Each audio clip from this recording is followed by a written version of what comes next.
Dường như em vẫn nghĩ về anh, dường như đêm càng thêm giá lạnh, lặng thầm đi đến lúc đường khuya vắng tên. Chẳng còn anh vẫn cứ gọi tên, chẳng còn anh những dấu vẫn nhớ. Mỗi ngày qua chỉ có riêng em một mình. Tiếng dương cầm giữa đêm làm cho trái tim càng nhớ thêm những ngọt ngào vẫn chưa xóa nhòa. Những kỷ niệm đã qua mà lòng anh cứ ngỡ như là những dấu lặng cho câu hát buồn. Dường như em vẫn nghĩ về anh, dường như đêm càng thêm giá lạnh, lặng thầm đi đến lúc đường khuya vắng tên. Chẳng còn anh vẫn cứ gọi tên, chẳng còn anh những dấu vẫn nhớ. Mỗi ngày qua chỉ có riêng em một mình.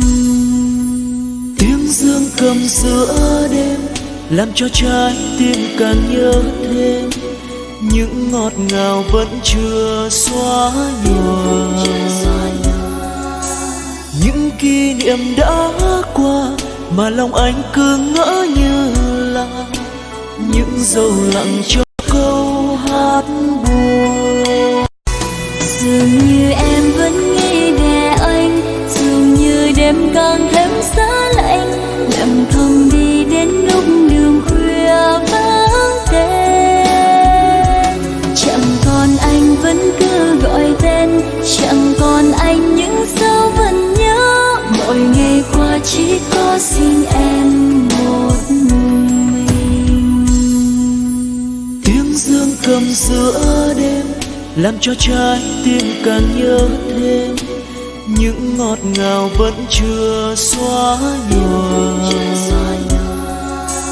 Những kỷ niệm đã qua mà lòng anh cứ ngỡ như là những dấu lặng cho câu hát buồn.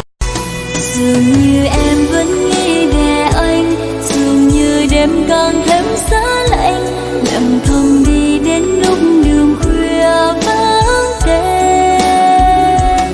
Chẳng còn anh vẫn cứ gọi tên, chẳng còn anh những dấu vẫn nhớ. Mỗi ngày qua chỉ có riêng em một mình.